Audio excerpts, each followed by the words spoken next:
إن الحمد لله نحمده ونستعينه ونستغفره ونعوذ بالله من شرور أنفسنا ومن سيئات أعمالنا من يهده الله فلا مضل له ومن يضلل فلا هادي له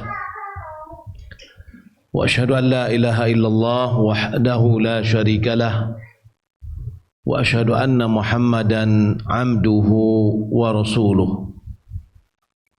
اللهم صل وسلم على نبينا محمد وعلى آله وصحبه أجمعين أما بعد. Bapak Ibu yang dimuliakan oleh Allah, alhamdulillah kita memuji dan memuji Allah atas segala nikmat dan karunia yang Allah limpahkan, terutama pasca bencana, di mana kalau kita bandingkan dengan kondisi tempat lain, kondisi kita di sini jauh luar biasa ketimbang dari yang lain. Di dalam mensyukuri nikmat, Nabi kita Muhammad sallallahu alaihi wasallam mengajarkan kepada kita untuk melihat orang yang lebih di bawah kita. Jangan dilihat orang di atas kita. Kalau kita melihat orang di bawah kita, itu akan lebih kita mensyukuri nikmat yang telah Allah berikan. Tapi kalau kita lihat yang di atas, enggak pernah kita bersyukur. Allah Subhanahu wa taala mengatakan tentang syukur, wa may yashkur fa innama yashkuru li nafsihi. Siapa yang bersyukur, sesungguhnya dia bersyukur untuk dirinya sendiri. Bagaimana bersyukur untuk dirinya sendiri? Setiap kali kita bersyukur, nikmat yang Allah berikan kepada kita yang kita syukuri itu ditambah oleh Allah. Karena Allah berfirman, wa idh ta'adzana rabbukum la in syakartum la azidannakum. Ingatlah ketika Rabbmu telah mengumumkan, jika kamu bersyukur, pasti aku tambah bagimu. Maka kita sebagai hamba yang diberi nikmat oleh Allah, wajib kita bersyukur. Bersyukur itu dengan 3 cara. Bersyukur dengan lisan, dengan lidah kita. Bersyukur dengan hati kita. Dan bersyukur dengan anggota tubuh kita. Bersyukur dengan lisan adalah dengan memperbanyak ucapan alhamdulillah.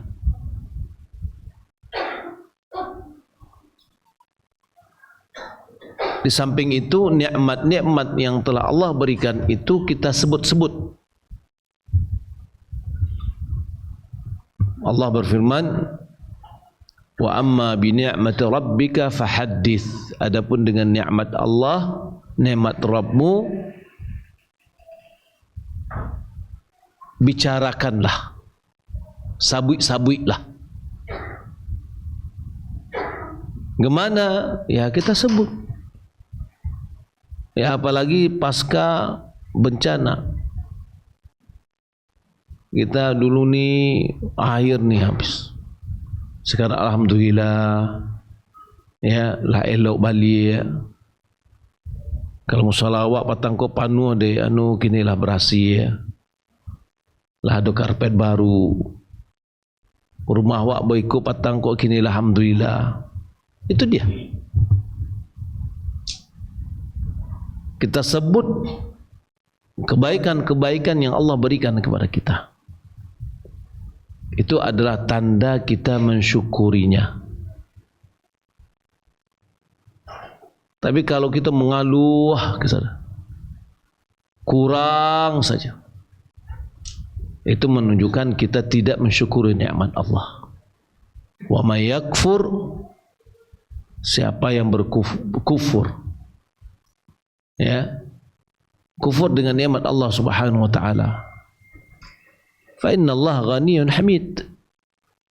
Sesungguhnya Allah Maha terpuji, Maha kaya dan tetap terpuji. Bapak Ibu dimulakan Allah Subhanahu wa taala. Jadi nikmat yang Allah Subhanahu wa taala berikan kepada kita adalah kita syukuri dengan lisan tadi. Begitu juga nikmat yang lain. Kita mungkin duduk dengan keluarga kita, anak istri dan suami. Kita sebut cek-cek. Dulu kita tidak punya apa-apa, kini kita sudah alhamdulillah. Itulah tanda, salah satu tanda kita mensyukuri nikmat Allah dengan lisan, dengan lidah kita. Mensyukuri nikmat dengan hati, yaitu mengakui bahawa nikmat yang Allah berikan itu datang dari Allah, bukan dari usaha kita, bukan dari sefulan dan sefulan, tapi itu adalah dari Allah Subhanahu wa taala. Allah Subhanahu wa taala berfirman, "Wa ma bikum min ni'matin fa minallah." Apapun bentuk nikmat yang ada padamu itu adalah datang dari Allah. Lalu manusia ini bagaimana? Itu hanya wasilah saja.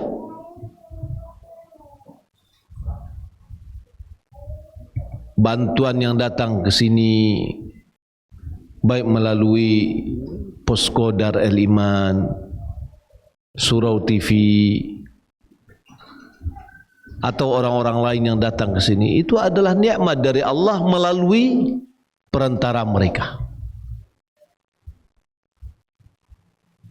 Yang orang membantu kita, tapi semua kenikmatan itu datang dari Allah Subhanahu wa taala. Maka kata Nabi sallallahu alaihi wasallam, "Man sana'a lakum ma'rufan fakafi'uh." Siapa yang membuat kebaikan kepadamu, maka balaslah. Ada orang buat baik, kita balik. Fa illam tajidu ma tukafi'unahu, jika kalian tidak mendapatkan apa yang bisa kalian balas, fad'u lahu, doakan dia. Jazakumullahu khairan. Semoga Allah Subhanahu wa taala membalas kebaikanmu dengan kebaikan yang lebih. Maka apapun yang kita dapatkan sekarang di rumah, mungkin ada jabatan atau apa, itu semuanya datang dari Allah. Lalu yang ketiga, mensyukuri nikmat itu dengan anggota tubuh kita, yakni membelanjakan, mempergunakan nikmat yang Allah berikan kepada kita dalam hal-hal yang diridai oleh Allah Subhanahu wa taala. Jika kita melakukan tiga bentuk syukur ini dengan lisan, dengan hati, dan mempergunakan nikmat itu dengan yang diridai oleh Allah Subhanahu wa taala, maka nikmat itu akan ditambah oleh Allah Subhanahu wa taala. Maka karena itu saya mengajak diri saya sendiri dan kita semua, ayo kita mensyukuri nikmat Allah. Wa sabu-sabu nikmatnya, Pak syukuri, karena tidak ada ruginya kita mensyukuri nikmat Allah. Karena Allah akan menambah nikmat itu. Orang yang mensyukuri nikmat, Allah akan pelihara nikmat itu. Berbeda dengan orang yang tidak mensyukuri nikmat, maka Allah akan mudah menghilangkan nikmat tersebut. Salat beriang salam semoga dan anugerah kepada Allah Subhanahu wa taala kepada Nabi kita Muhammad sallallahu alaihi wasallam. Allahumma shalli ala Muhammad wa ala ali Muhammad.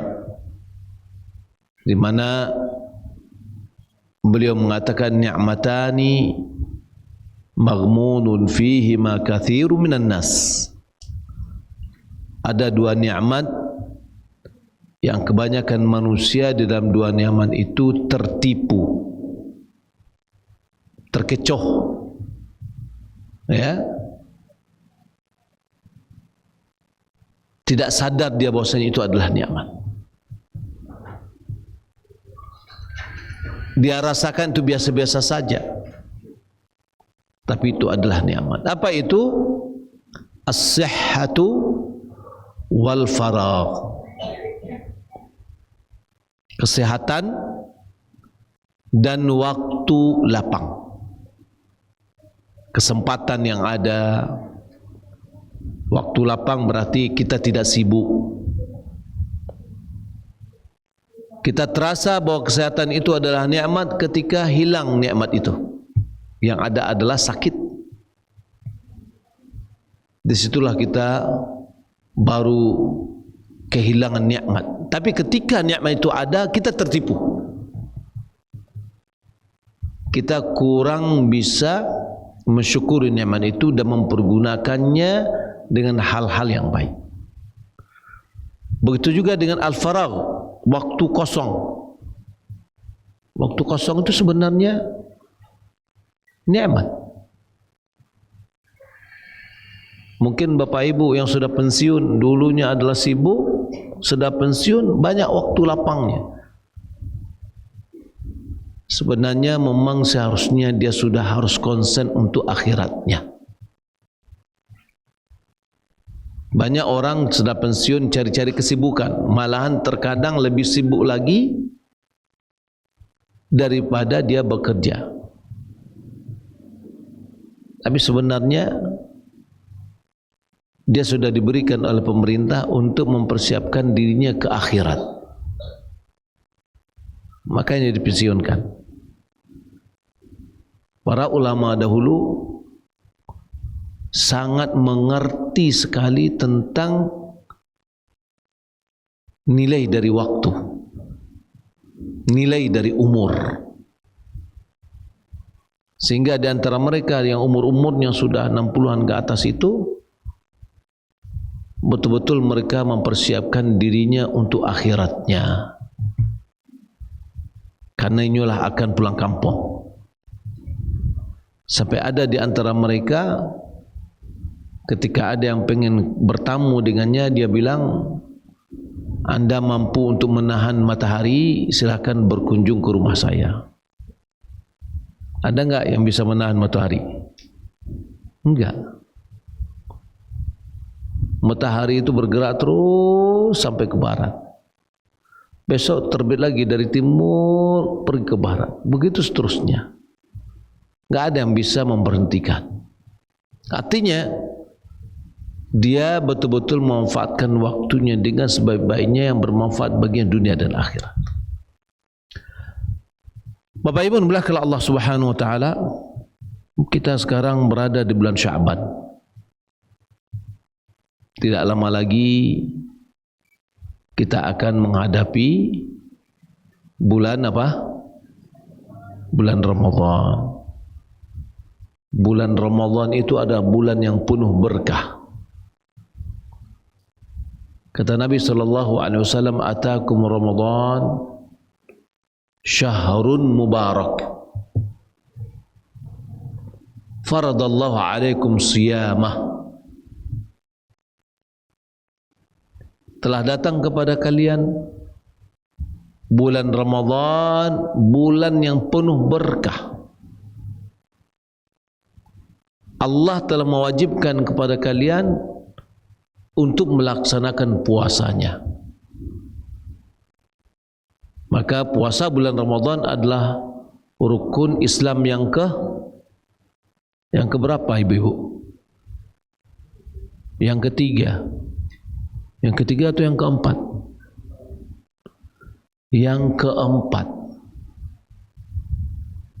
Ini adalah pembelajaran yang salah sejak dahulu. Ketika kita mengatakan rukun Islam itu 5, syahadatain, 2 kalimat syahadat, solat, puasa, zakat. Itu salah tertibnya. Urutannya salah. Ya.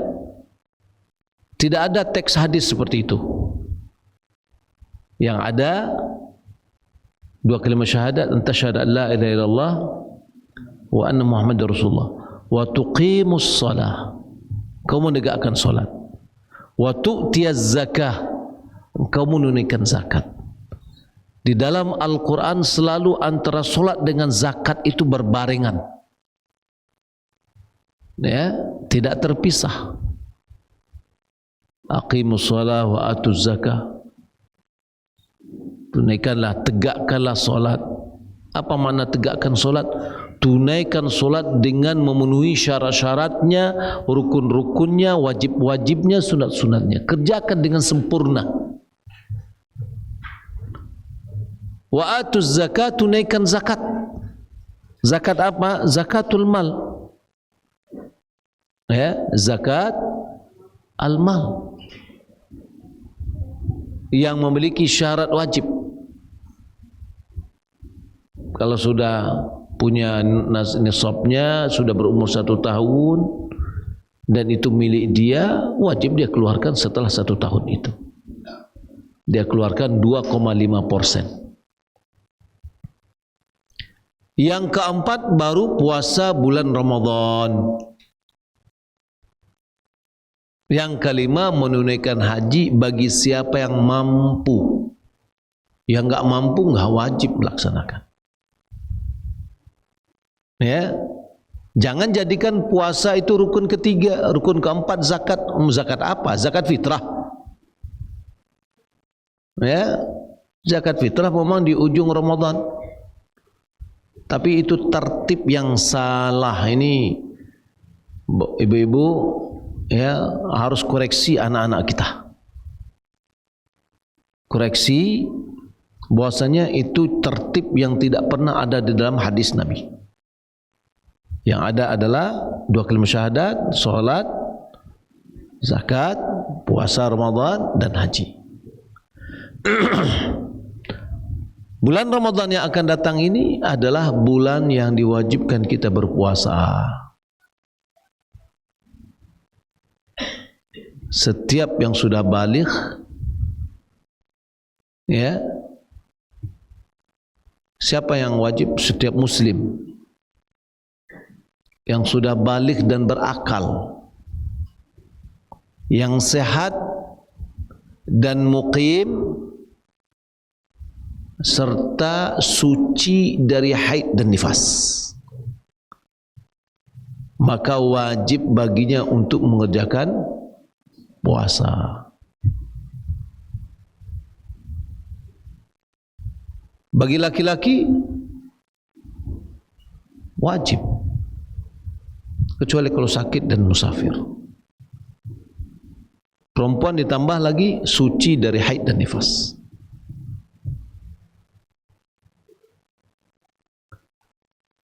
Bapak Ibu belakang Allah Subhanahu wa taala, puasa bulan Ramadan adalah puasa atau bulan Ramadan adalah bulan yang penuh berkah. Apa maknanya berkah? Adalah ziyadatul khair. Banyaknya kebaikan-kebaikan di dalamnya. Banyaknya peluang-peluang pahala, potensi yang baik yang diberikan oleh Allah Subhanahu wa taala. Maka kita lihat bulan Ramadan itu memiliki keutamaan-keutamaan. Di antaranya puasa pada bulan Ramadan adalah rukun Islam. Setelah Ramadan tidak ada lagi wajib berpuasa, kecuali seseorang yang mewajibkan pada dirinya puasa. Puasa apa namanya? Puasa nazar. Kalau ada yang mewajibkan kepadanya berpuasa selain dari bulan Ramadan, itu namanya puasa nazar. Selebihnya adalah puasa sunat, Senin, Kamis, dan yang lainnya. Hanya 1 bulan itu wajib kita untuk berpuasa, dan itu bagian dari rukun Islam. Pada bulan Ramadan, Allah Subhanahu wa ta'ala buka pintu-pintu surga, dan Allah tutup pintu-pintu neraka. Ini adalah keistimewaan bulan Ramadan. Pada bulan Ramadan, syaitan-syaitan dibelenggu. Dan meriwayat yang lain dikatakan bahwa induk angkangnya syaitan itu dibelenggu. Berarti anak-anaknya, anak buahnya masih berkeliaran. Ya, akan mengganggu orang puasa, yang mengganggu orang solat. Tapi induk angkang dibelenggu. Maradu syaitannya.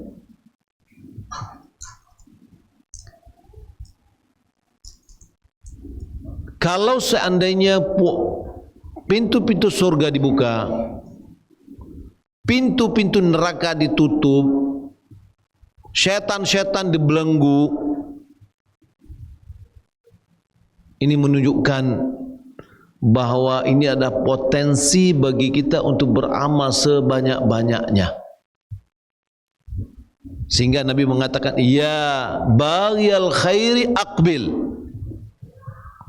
Wahai orang menginginkan kebaikan, ayo datang. Bulan Ramadan ini kesempatannya. Wa ya baghiyasy syarri aqsir. Wahai orang yang menginginkan keburukan, berhenti. Bukan sekarang saatnya. Kenapa? Syaitan sudah dibelenggu. Pintu api neraka ditutup. Masih juga berbuat maksiat, itu apa namanya itu? Ya? Sudah betul-betul mati, jiwanya adalah jiwa yang jelek. Keutamaan bulan Ramadan, pada bulan Ramadan terdapat 1 malam yang lebih baik dari 1000 bulan. Apa malamnya? Lailatul Qadar. Kapan Lailatul Qadar itu? 10 hari terakhir bulan Ramadan.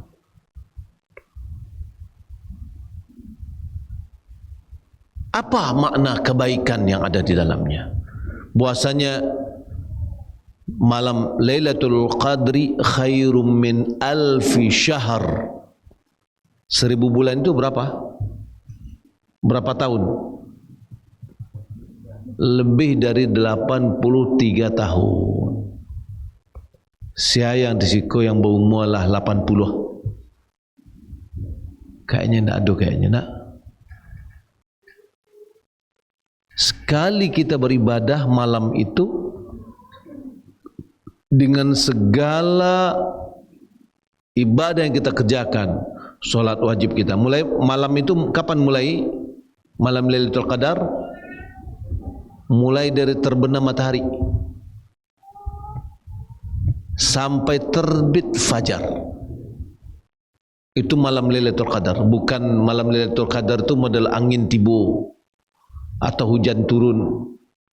Jam 1-nya ke tiba, ya, jam 1:30 pagi balik. Enggak. Ya. Malam Lailatul Qadar itu enggak seperti air banjir yang tiba. Enggak. Tapi malam Lailatul Qadar itu mulai dari tenggelamnya matahari sampai terbit fajar. Lama.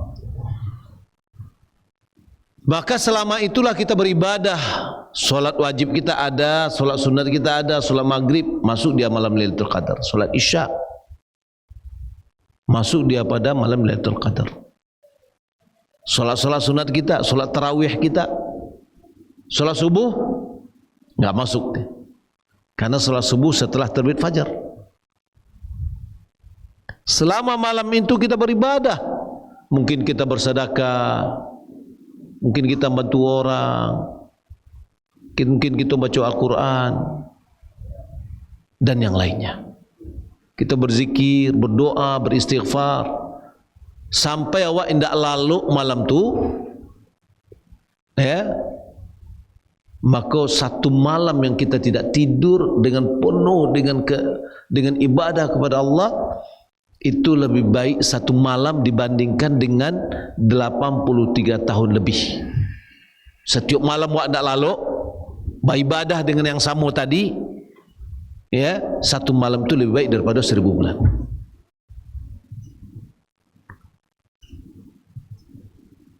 Kapan dia? Salah satu dari 10 hari terakhir, malam 10 terakhir, salah satunya. Tidak diketahui, ya, agar kita ini bersemangat. Hanya 10 malam. Kalau dibandingkan 10 malam dengan 365 atau 365 hari, ya, yakni 10 hari kita tidak tidur, 355 hari kita tidur, ya. Untuk apa? Untuk mendapatkan malam yang istimewa. Makanya Nabi SAW ketika 10 malam, 10 hari terakhir datang itu, beliau hidupkan malamnya, ya, beliau bangunkan istrinya. Beliau tidak tidur malam-malam itu. Sementara beliau adalah orang yang telah dijamin masuk surga, orang yang telah dihapus dosa-dosanya. Lalu bagaimana dengan kita yang belum ada jaminan dosa kita dihapus? Bagaimana dengan kita yang belum ada jaminan untuk masuk surga? Yang ada adalah harap, memohon dan berdoa. Maka Bapak Ibu belakang Allah Subhanahu wa ta'ala, hendaklah kita yang lebih tinggi antusias kita lagi. Bandaknya kita betul-betul memaksimalkan 10 hari terakhir. Kita bisa beriktikaf di masjid ini atau di mushola ini, boleh malam, ya, ketimbang dari di rumah. Kita lebih konsen di masjid. Bulan Ramadan adalah bulan Al-Quran. Karena pada bulan Ramadan itu diturunkan Al-Quran. Inna anzalnahu fi lailatul qadr. Sesungguhnya kami menurunkannya pada apa? Pada malam Lailatul Qadar. Apa yang diturunkan Allah pada malam Lailatul Qadar? Apa? Al-Quran. Kapan malam Lailatul Qadar? 10 hari terakhir. Kapan nuzul Al-Quran? Kenapa 17 Ramadan? Tadi kita sudah katakan, Allah katakan, sesungguhnya kami menurunkan Al-Quran itu pada malam Lailatul Qadar. Malam Lailatul Qadar itu ada pada 10 hari terakhir. Kenapa kita mengatakan nuzul Al-Qurannya 17 Ramadan? Betul tak? Allah katakan inna anzalnahu fi lailatul qadr. Semua kita hafal ayat itu. Kata Nabi SAW, taharru lailatul qadri fil witri fil ashr awakhir min Ramadan.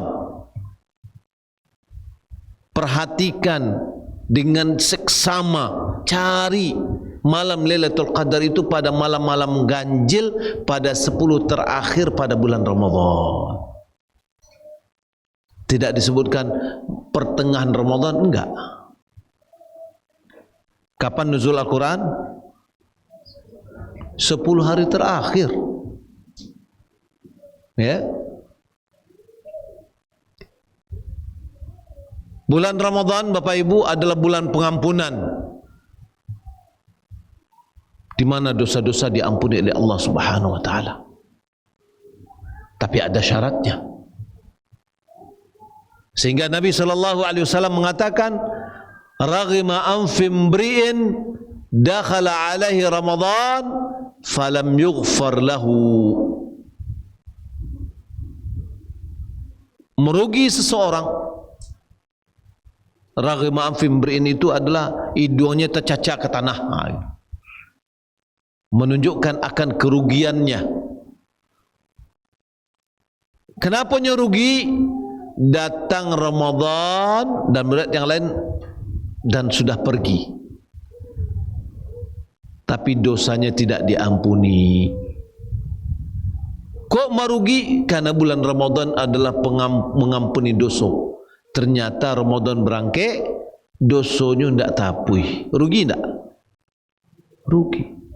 Karena semua kita masuk Ramadan. Contoh yang lagi, ambo berikan pendekatan. Kalau seandainya anak kita tamat kuliah, cum laude, ya, ternyata ada pengumuman di perusahaan semen Padang misalkan, menerima orang anak yang cum laude tanpa dites, langsung diterima. Tapi anak aku tidak celek-celeknya informasi, malah lagi tahu, tapi tidak masukan ijazahnya doh. Diterimokah nyo? Enggak diterima. Merugi enggak nyo? Merugi. Sebab kenapa? Kalau nyo masukan seh, pasti nyo diterima.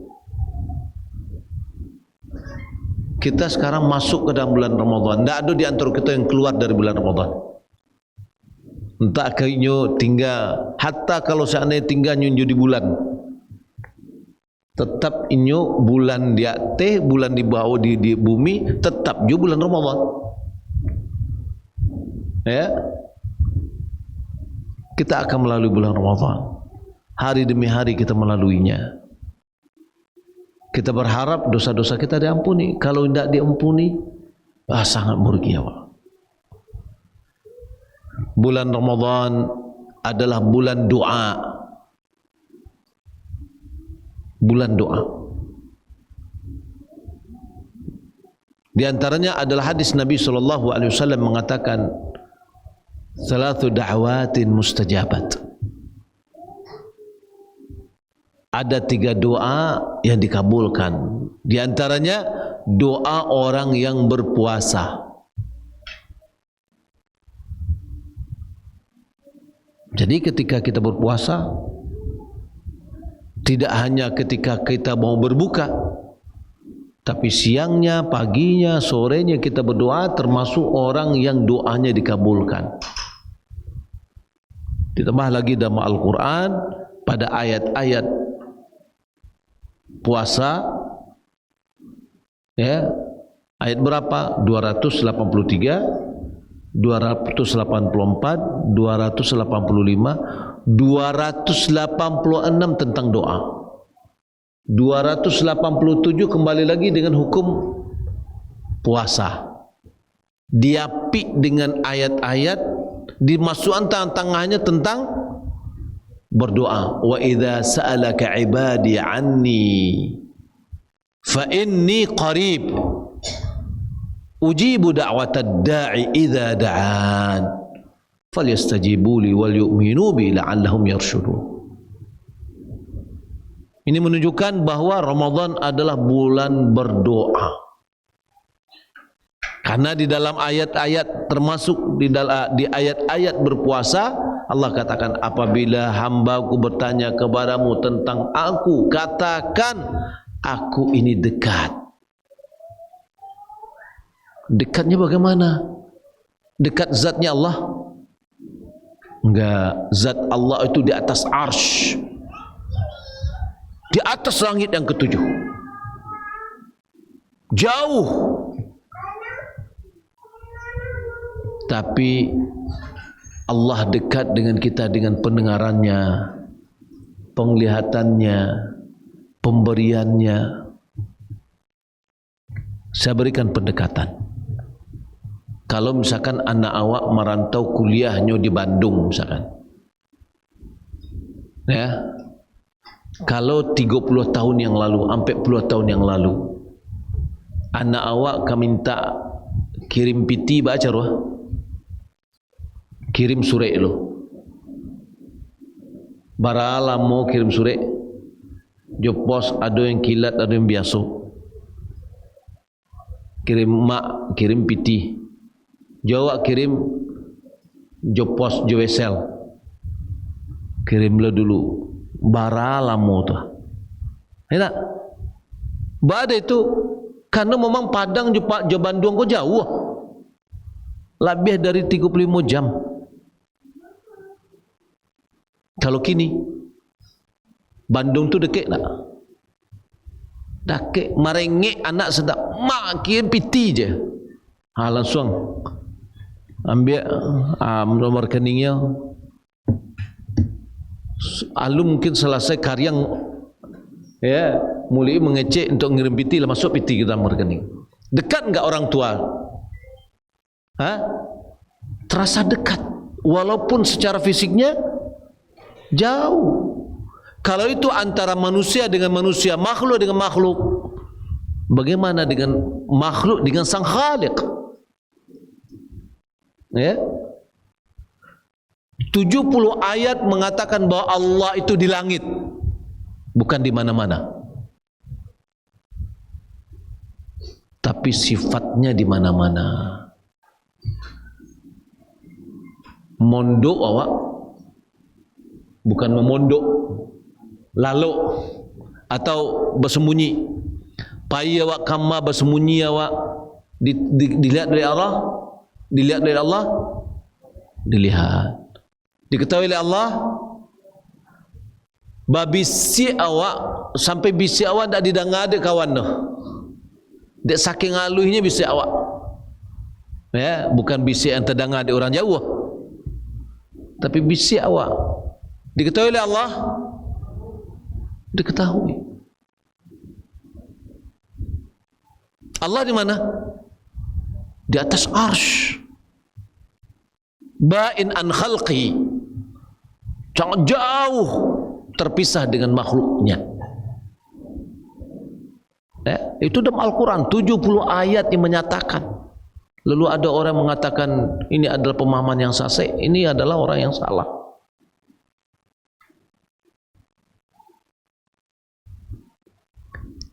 Bapak Ibu belakang Allah Subhanahu wa taala. Jadi bulan Ramadan adalah bulan doa.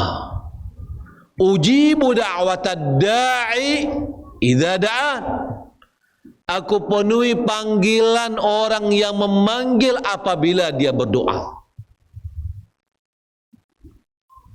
Falyastajibuli, maka hendaklah dia memenuhi panggilanku. Wal yu'minu bi, hendaklah mereka itu beriman denganku, tidak berbuat syirik. Memenuhi panggilan Allah, apa yang diperintahkan oleh Allah, diturunkan syariatnya, kita laksanakan. Awak kamu minta kepada Allah, tapi awak mengerengkang kepada Allah, leka diterima di Allah tu doa awak. Awak sebagai orang tua lah, ya, anak awak suruh tetapnya mengerengkang, ndak amuhnya taat jo awak, lalunya meminta mak age piti le kana muhak mage piti. Baik hati awak.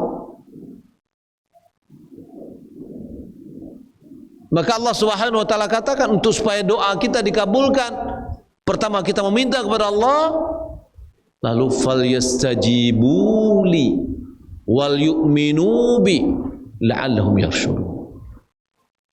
Penuhi panggilan Allah dan beriman kepada Allah, jangan mempersekutukannya, jangan meminta kepada selain Allah. Anyui anak dak ditamui doh paika dukun, itu syirik. Lampai hari 5 hari enggak ketemu, sudah dia akan pindah kepada alam barzakhiyah. Tapi jangan kita berbuat dosa, meminta kepada selain Allah, meminta kepada jin supaya rumah jangan diganggu, naian kudo-kudonyo didarahi, kudo-kudo darah ayam. Itu syirik. Oh, itu tradisi. Ya, tradisi syirik namanya, yang harus kita tinggalkan. Bapak Ibu belakang Allah Subhanahu wa taala, musibah itu datang disebabkan oleh dosa kita dan akan dihindarkan oleh Allah dengan takwa kita dan taubat kita kepada Allah Subhanahu wa taala. Bapak Ibu yang belakang Allah Subhanahu wa taala, jadi keutamaan-keutamaan Ramadan yang sudah kita pelajari tadi hendaklah memotivasi kita menjadikan Ramadan yang akan datang ini menjadi Ramadan yang istimewa. Kita akan bisa melakukan ibadah yang lebih spesial jika kita iringi dengan ilmu. Maka sebelum mendatang Ramadan, ada 2 yang perlu kita perhatikan. Yang pertama adalah kita betul-betul bertaubat kepada Allah, taubatan nasuha. Karena setiap dosa yang kita lakukan itu akan menutupi hati kita oleh dosa itu dengan tinta hitam. Apabila dosa demi dosa dilakukan, dia akan tetap hitam, semakin hitam kelam.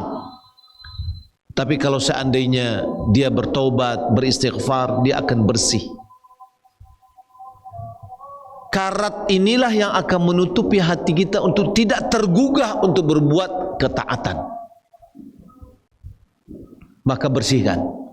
Kita akan berada dalam sebuah bulan yang istimewa, potensi ibadah kita sangat tinggi, amalan kita dilipat gandakan oleh Allah Subhanahu wa taala.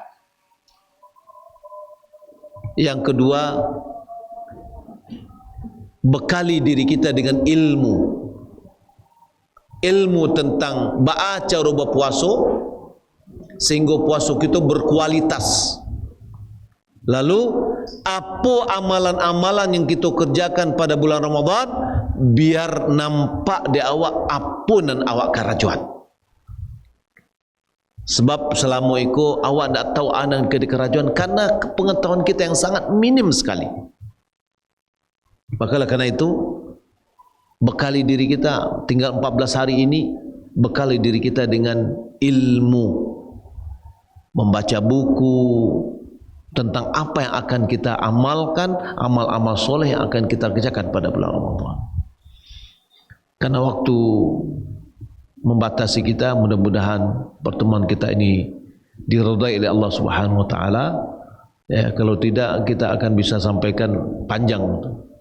Tapi acara kita acara khusus malam ini, mudah-mudahan Allah Subhanahu wa taala berikan keberkahan kepada kita semua, dijaga kita dari bencana, bahaya. Ya, alhamdulillah hampir 2 bulan lamanya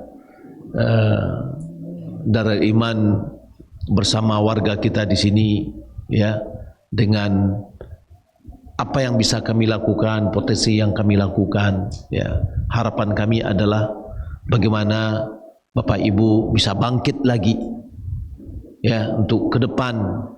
Bangkitnya berbeda dengan yang lalu. Sekarang kita iring bangkit kita itu dengan mendekatkan diri kita kepada Allah. Anak-anak bagaimana di sini kita semangatkan untuk dekat dia dengan Allah, dengan Al-Qur'annya, dengan TPA-nya, ya. Kita berupaya menjauhkan diri kita dari maksiat, karena maksiat itu adalah pendatang atau pengundang dari musibah. Allah yang Maha Kuasa. Jika keimanan kita dan takwa kita, itu yang akan bisa membentengi kita dari segala bentuk mara bahaya. Maka karena itu, mari kita perbaiki diri kita lebih baik lagi. Mudah-mudahan masyarakat kita ini, ya, Allah berikan keberkahan.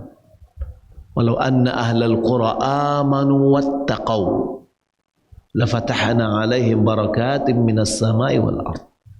Kalau seandainya penduduk negeri itu beriman dan bertakwa, maka sungguh kami bukakan keberkahan, pintu-pintu keberkahan dari langit dan bumi.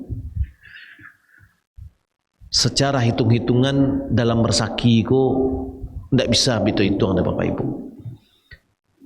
Kalau rezeki ini di bumi, kita saling berbunuhan. Tapi rezeki itu di langit. Wa fis samai rizqukum wa ma tu'adun. Allah katakan, rezekimu itu di langit. Maka mintalah kepada yang di langit. Dengan apa? Dengan ketaatan. Lalu kita berusaha, berupaya, ya. Di antara bentuk yang sudah lalu, kita tidak tahu. Orang yang tidak tahu kita, ya, hubungan kita dengan mereka, tapi Allah saqa, yakni Allah giring orang-orang itu ke sini, ya. Di mana dari pengurus punya terlintas dalam pikirannya bahwa musola ini punya sumur bor, ya, enggak. Ada di masjid, di musola ini air apa? Filter yang bisa langsung diminum. Enggak terbayang Bapak Ibu. Enggak terbayang. Tapi segala sesuatunya ada hikmahnya. Dan itu semuanya adalah nikmat dari Allah Subhanahu wa taala yang harus kita syukuri. Demikian yang dapat saya sampaikan. Mohon maaf kalau seandainya ada kata-kata yang tidak pada tempatnya. Mohon maaf dengan sebesar-besarnya. Wassalamualaikum warahmatullahi wabarakatuh.